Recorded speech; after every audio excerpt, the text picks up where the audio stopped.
I'm Grace Kielstra. If you're new here, welcome to the MetaStellar YouTube channel. MetaStellar is a speculative fiction magazine publishing science fiction, fantasy, and horror works. On this channel, we post book reviews, short story readings, and, of course, author interviews. If you enjoy the video, feel free to like, comment, subscribe to the channel, and of course, feel free to either join the channel or we have a Patreon you can support us on if you're interested in our mission of publishing short fiction by new and emerging authors. Hi everyone, I'm here today with David Henrickson. Dave Henrickson has a background in computers, engineering, and oceanography, but always wanted to be a writer. He currently lives in Virginia with his wife Abby, where he spends his free time writing, reading, and killing monsters. He was the 2023 Grand Prize winner in the L. Ron Hubbard's Writers of the Future contest. Hi Dave. Hello, It's good to have you here. thank you. So I was thinking we'd start off asking what would you say are some of the biggest influences you've had as an author? Okay, so that was one of the interesting conversations I had in my head because I've been around for a while, and so it sort of goes by decades, or I should say, go by era. So if you're thinking about, I actually made a little list here, so I wanted to I wouldn't freeze too much. Um, Exciting. so if you're talking about some of the early influences back in the 60s, it'd be people like Arthur Clarke, Heinlein, Paul Anderson, Andre Norton, and those kind of people. When New Wave came along, it was people like Brian Aldiss, Chip Delaney, Mhm. Roger Zelazny, Le Guin, Larry Niven. And then moving up into the millennia, you've got William Gibson, you got Ian Banks, Walter John Williams, Terry Pratchett, and then more recently you'd have people like Strauss, Scalzi, Joel Shepard. I don't know if he's a very well-known name, but I really like his writing. Paul Macaulay, Yoon Ha Lee, those kind of people. So, your writing is shaped, I think, by um, for me, it's sort of like decade by decade. Would you say that there are, like looking at your writing as it has changed, that you can see different influences now and you've perhaps lost some from those previous decades? Or would you say it's more cumulative? I think you lose things as time goes on. I think that's a natural process of just becoming a different person, as you grow. Um, I mentioned Brian Aldiss as being one of my early influences, and yet it wasn't until like around the turn of the century that I remember picking up a Brian Aldiss book and reading it and saying, wait a minute, I've read this person before. So I'd actually sort of forgotten I had read Brian Aldiss when I was much younger. But when I go back and read him, I see all sorts of use of imagery and a language that at some point I incorporated into my own writing without ever actually, remembering the source. So, both processes definitely happen where you keep certain things from certain authors um, and uh, and others sort of work their way into the background of your mind and just become part of the tapestry of your way of thinking. Would you say that there are a couple of things which draw you to all of these? Would you say there's something which they all have in common, which make you interested in them?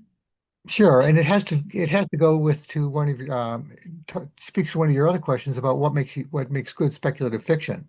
Mhm. In my mind, and with when you mentioned speculative fiction, I sort of assume you're talking about um, science fiction and fantasy in general, as opposed to that landscape between fantasy and harder science fiction. So I'm just sort of including the entire width of that of the genre. So some of the things that really draw me to an author are the clarity and the confidence of the prose. Mhm. The way they use language, particularly if they happen to if they obviously have a love for the language as opposed to simply using it as a medium to tell a story. Mhm. Um, the insight and the intelligence of the author is always a big pull for me. The expertise they bring um, about the subject matter, but also simply about the craft of writing. And then science fiction is and fantasy is a genre of ideas. So obviously an evocative new idea or an intriguing twist on an old one is always a real draw. And then world building is very important, obviously as well. and stories that make you see the world in a new way that you haven't seen it before. Based off that, do you think that you tend towards then science fiction and fantasy that's more got worlds which are less similar to ours, like perhaps the harder science fiction, the higher fantasy? Or do you think that those expertise in that world building, do you find that there can be just as much weight in something like, say, urban fantasy or magical realism? Yes, the whole idea. I can find that kind of attraction in pretty much any part of the genre. Again, it is the skill with which the person crafts the story, and again, very much of um, the quality of the writing. I mean, you can pick up a book, and within the first couple of pages, you know you're in good hands. And if it's an idea that really, if a story that even remotely interests you, it'll pull you along and really involve you. I hadn't read the Rivers of London books until just recently. But I picked up one of the first ones of those, which is a book I'd known about them for some time, but I stumbled across one of those recently, and the quality of the writing just pulls you right in and carries you along. No, I totally get that. I've been rereading Neuromancer recently. I feel like I Yeah. always talk about Gibson on these interviews, but that's because I just love his writing so much. But cyberpunk isn't really a genre which I would have expected to really attract me. But I just think that the way he is capable of capturing a world and the way he clearly loves language so much in the Yeah, use of it is what basically convinced me to give the entire genre a shot, just because I was like, this definitely. is a book I can trust. Oh yeah, he totally blew me away with Neuromancer, realizing he wrote that before the internet even existed.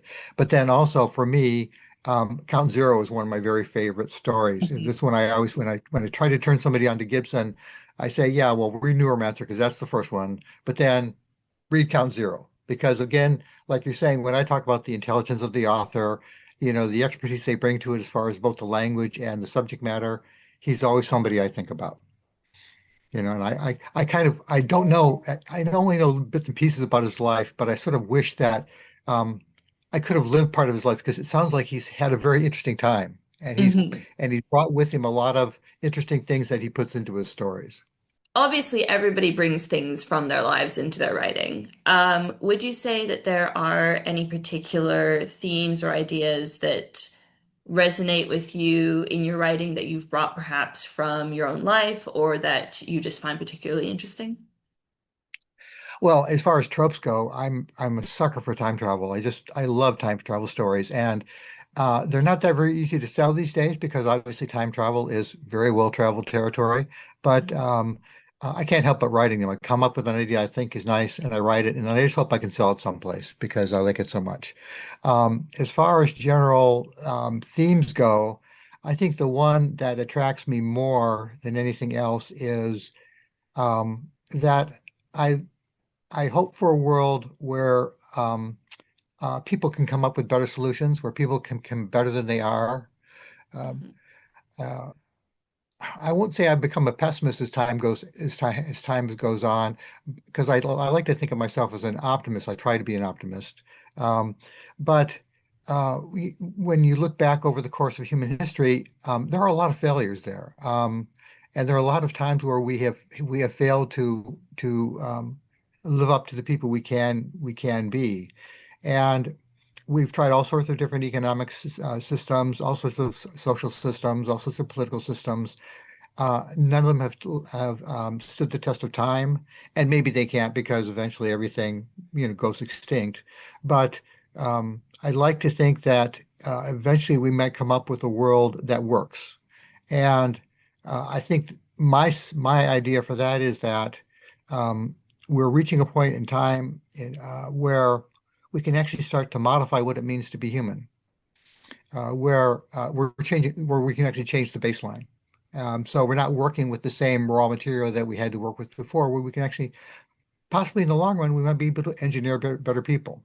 And I think that's something that shows up in my writing a lot, either whether it's in the form of AI or simply, very sophisticated changes to the human genome, where we are no longer the humans we once were. Mhm. So I think that's a big influence for me. Okay. Do you tend to position that as a good thing, or are you more ambivalent about it? It's no, well, I said say it. Obviously, I realize the possibility that things could go radically wrong. Um, but um, like I said, I am a optimist. I do believe things have gotten better over the course of over the centuries, over the millennia. I think we live in a world that's much kinder and forgiving than it once was, even though we can still be obviously terrible to each other. So yes, it could go radically wrong. Um, but it could also go radically right. So yes, I mean, I won't be around to see the results of that. I don't think anybody living now will probably will be, because these things always take longer than they do in the books. But uh, I'm cautiously optimistic. How's that? Okay. Are you interested in utopia narratives? Um, Well, if I had to choose between a utopia and a dystopia, I'd go with utopia. Okay. It's easy to come up with a system that doesn't work very well. Um, Coming up with utopia that that feels like it might again stand the test of time is an intriguing idea. And do have a number of stories which tend towards utopia that I'm still in the process of writing. And again, generally they have to do with um, uh, changing what it really means to be human. Now, I think that they're very much, in my experience, a lot of people tend more towards dystopia, but part of me wonders if it's because it's easier to write a compelling narrative when there is something wrong. Do you think that there is, what sort of narratives would you look for in writing about a system in which a world has been created, which is basically everything's I, fine? so a couple things. Obviously, you have a situation where possibly you have a society where things are working fine, and it's surrounded by societies where things are not working fine. So then, obviously, you could have the tension and the push and pull between those two systems, where you can obviously there's a lot of space, scope there for drama. But another interesting idea is if you do achieve a utopia by expanding what it means to be human to the point where, if you take it to extreme, where you can be pretty much anything you want to be, then the real question becomes is what does it mean to be human? What does it mean to be who you are? Um, I can define myself by the fact is that I used to be a programmer. I used to design and build computer applications. Um, I did rock climbing. I took a lot of dance classes when I was younger. Um, those are accomplishments. Those are things I spent time doing. But if you live in a world where you could learn any of those things effortlessly, like at one time, of course, like most people at my age, I took piano lessons when I was growing up, and I was never very good at it. But what if you could simply learn how to play the piano in the course of a day? What does it mean to be who you are if you can be anything you want to be? How do you judge yourself? Um, what do you strive for? Is it the choices you make, maybe? Is it not that what you've accomplished, but what you choose to accomplish? Maybe that's the core of the story. That's fascinating. I do fear that utopias have sort of fallen out of fashion a little bit recently, and so I'm always interested in how people engage with them because also there are so many utopian novels which are basically just you turn up and you hear about the world system and then you leave again. So I Yeah. always like to hear like what people are thinking they're actually going to do with that Well, and I the think different forms of narrative. yeah, and I think the thing about dystopias are that it mirrors the resurgence of horror fiction. Um, and that's something I don't actually I don't really understand. I've never really been attracted by horror. Um, but I assume it's kind of the a response to the world we live in. In a sense, horror is as much of escapism as fantasy or science fiction is. Um, sort of the sort of side of it, but it's sort of it's taking yourself out of your current situation, in this case putting you into a worse one. But and so I don't really understand it, but I guess I understand the impulse why people might do it. So I tend to think of dystopias and sort of the resurgence of dark fantasy and grimdark and those kind of things as being a sign of the times we live in. Do you think that's a particularly healthy impulse for the response of negative things to be negative, or do you personally tend to turn a different direction? Again, it's a totally subjective call. I mean, whatever is going to make you feel better. For me, it doesn't work. I don't. Um, I try not to dwell on the negative. Particularly, it's easy. We live in a world of, even though we think we have lots of information, a lot of the information we have is either suspect or flagrantly false, or the fact is that virtually any subject you want to investigate is so complex that it's hard to get the entire picture. I can have a picture, I can have a conversation with somebody about a news article I just read about China. And the first thing I'm always struck by is they're coming from a totally different baseline than I am about what's happening in China. They've read different sources. Um, uh, and so it's almost like before you have a conversation, you almost have to have another conversation, establishing some sort of, mutual level, which rarely happens. So for me, it's not a healthy thing. But for other people, I'm not going to say it's not what they need. So obviously we've been talking a lot about science fiction, about different forms of science fiction, and you've mentioned that that's definitely the side of speculative fiction that you're more interested in. Right. But I've noticed that the story you published in MetaStellar and a couple of other republished stories, I might argue, lean more towards fantastical elements. Hmm. And I was wondering, do you find overlap like what overlap do you find between science fiction and fantasy that interests you? Is there a reason that you ultimately choose to lean in one direction or the other if you do? Um, I think I still tend to lead. These days I tend to lead probably towards sort of like the border between what we consider hard science fiction and speculative fiction. As far as the stuff I've written goes, mainly the stories I've written so far have been the shorter pieces.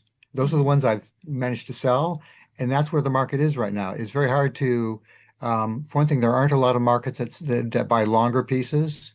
Um, and even then, they tend to veer towards the more speculative, more fantastic side of things, in my opinion. So, um, I would love for someone to come along and buy all my hard science fiction that I've written, but it hasn't happened yet. So, what you've been reading is the stuff that is found a market. Um, but yes, I think that for one thing, hard science fiction I think needs a longer format Mhm. because the story quite often you can write a short story about something fantastical, and the fantastical is half the story. It's presenting that world to somebody, and then you tell a, a story within that context. With hard science fiction, I think you come into the story with a lot of this is the way the world is going to be, so uh, you have to sort of build up a world uh, before you can tell the story. So I think those are longer works, and I'd have written some of those. Um, but I think something else too is that with some obvious exceptions like Gibson or Scalzi or Charles Stross or any of these other people who are writing hard science fiction these days. Um, I think the market and the mentality of the people who read, speculative fiction has changed a bit. In the 50s and 60s, it was quite easy to talk about galactic empires and all of those things because it came from a history of a love of the Gauchois technology that was coming out of the 20s and the 30s, and particularly by writers who weren't interested in telling socially relevant stories. They were interested in telling, adventure stories and escapism stories, and they populated in these worlds. As time goes on, we realize, the galaxy is a very big place.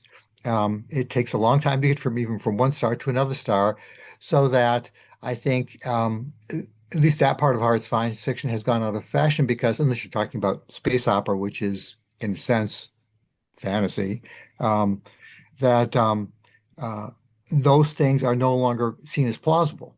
You know, Okay. it's fodder for science fiction. So you tell other different kind of stories. Um, I mentioned I'm into time travel. I also like alternate dimension stories because, again, it's almost like taking a sidestep around the problem of traveling to another world. You know, you can alternate dimensions are no more probable than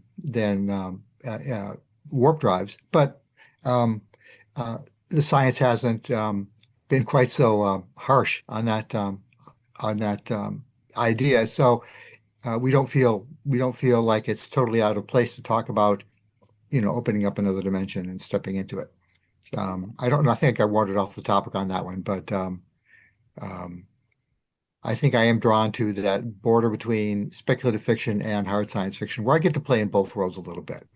Like you're less constrained by Yeah, perhaps the expectations of hard science fiction and then also like the looseness of speculative fiction. You get to pick and right. choose what you want when.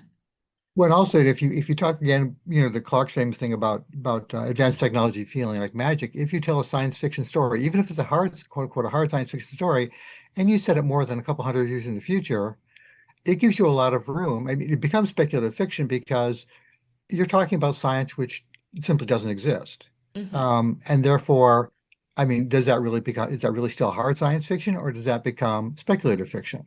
In fact, you Hmm. could almost argue in some ways that it becomes fantasy because um, something that I've sort of watched with pleasure over the decades is the growth of what I would consider hard fantasy. Um, the idea where somebody comes up with a magical system with hard and rigorous rules. Now, is that fantasy or is that speculative fiction? You know, you could even argue it's science fiction in the sense that it may be touching on rules of reality that we simply don't understand. So then you get into a whole conversation about what's science fiction, what's fantasy, which can be an entirely different conversation. But yeah, I think that being in the middle between hard science fiction and speculative fiction gives you a lot of room to play, and it gives you a lot of room to come up with stories that aren't really a good subject for hard science fiction. Do you prefer writing short stories or longer form? It's whatever the idea really, whatever it demands. I mean, there's the practicality, and then there's simply my internal satisfaction. So, in practical terms, I think now longer forms are the way to go because if you don't find a market for them, and there are fewer and fewer markets as time goes on, I believe, then you'll always have the possibility of publishing independently, which was not something that was a thing when I was growing up. Um, as far as what really satisfies me, it really depends on the idea. Sometimes you come up with an idea which is meant to be a short story. There's not enough, you know, meat in there to make it a novel. You'd have to make it something different to make it a novel. So in those times, it's really great to come up with an idea, and within a week or 2 weeks, you've got it and it's done, and you have that sense of satisfaction.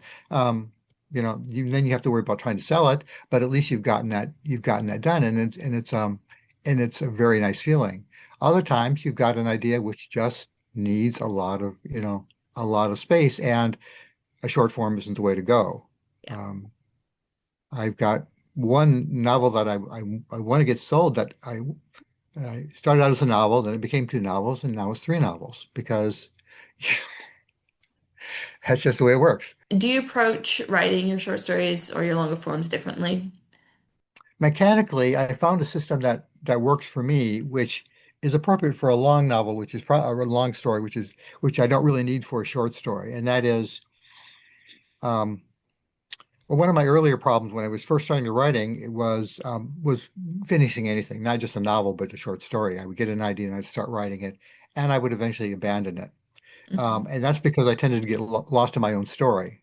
When, you know, you're writing a scene and you realize the scene can go several different ways. And then based on that decision, you know, that decision can go several different ways. And pretty soon you have this this branching, this Cartesian explosion of possibilities where you don't know what story you're telling any longer. Mhm. So what I've developed for working with novels is quite often I start with I get an idea and I can write down 5,000 words pretty quickly. That's the reason why I came up with the idea, and that flows out pretty naturally. At that point in time, I have to start really thinking about where the story is going to go, and um, I leave that nub of that story alone, and then I start writing what I call a frag, what I want to happen next, and I write that off in a totally separate document and I kick it around until I think I know where I want it to go. And then that's put there, then I stick it onto the nub. It's like I'm building a bridge. And so I leave that alone and then I start writing the next frag. Okay. And so I sort of work my way through the novel that way. And I don't get myself lost in the story. I keep giving myself a direction. And in a world of word processors, it's quite easy to do. It's easy. And but with a short story, generally you've got an idea, and it's a fairly contained idea when you start writing it. And so you sit down and you write it. Again, I'll write a couple of versions of it, but I don't need that kind of overall structure. Well, we're coming to the end, but as a final question, I was wondering, are there a couple of works of science fiction, speculative fiction that you think everybody should read? So I love these kind of questions because I have such a list of things that it's always bubbling in the back of my mind as far Hmm. as I'm one of those people who I can't help it. I give books to people with very little provocation, and even if they don't want to, I collect extra copies of books to give to people. They lay on my shelves until I meet somebody, and I say, "Oh, have you read this?" And then I just give them a book. Um, Hmm. yes, I have a number actually. I'm going to keep it down to a small list. Something which people is a much more contemporary book, which I think people would enjoy very much, is How to Lose the Time War by Hmm. I'm going to pronounce their name wrong, but Amal El Mohtar. I Hmm. think it's absolutely a fantastic book. It's probably the best book in my that I've read for me in a decade. So I would highly recommend that book. Um, and a lot of these other books are older than that, but I'm just going to give them to you because I think that the older books still have a lot to of value to provide people. Another one is called Engine Summer by John Crowley. Okay. And I don't know if you've read any Crowley, but he's an incredibly, almost dauntingly educated and intelligent man. But he's written a very nice little story called Engine Summer, which is just talk about a little marvelous little pocket utopia. I highly recommend it. Um, Walter John Williams is another one of my favorite authors, and he's written a number of very evocative stories that come at science fiction and fantasy from a different point of view. I would recommend Metropolitan. Um, by him. I recommend pretty much anything he's written, but I think Metropolitan is a very good introduction to his work. Um, Child of the River by Paul Macaulay. That's part of a trilogy that he wrote. And if you're into world building, it's a fantastic book. The guy, the story takes place in a sort of a vast alien artifact, um, which is just a very long river, which many different societies have grown up along over the millennia. And I don't really know how he does it, but he's able to sort of give you a description of a world that he's passing through, a particular society he's passing through, in just a few pages, and then a few pages later, you're in another society, another species, and he does it again, and he does it again after that. So, if you're really into world building, I highly recommend the Child of the River, which is the first book in that trilogy. Mhm. And then I guess last I'll mention um, a really old series of books called they're the Anthony Villiers books by an author named Alexei Panshin. Now, Alexei Panshin won a Nebula back in the 70s, I believe, for a book called Rite of Passage. But I think his Anthony Villiers books are really the books to read by him. There's only three of them, and I wish he had written more. But I think, try to imagine Jane Austen writing space opera, and you'll have an idea uh, of a little bit of idea about the Anthony Villiers books. They're just they're just marvelously little. nuggets of wit and wisdom that he put together. And um, supposedly there he was working on a fourth one that never got published for whatever reasons. And really wish that I would pay serious money to get a copy of the draft to read that book. The first one's called Starwell, and like I said, I would highly recommend them. Well, those sound wonderful. Thank you so much. You bet. Um, all right, well, we'll wrap it up there, but thank you so much for your time. This has been such an interesting conversation. Really appreciate it. You bet. You take care, Grace.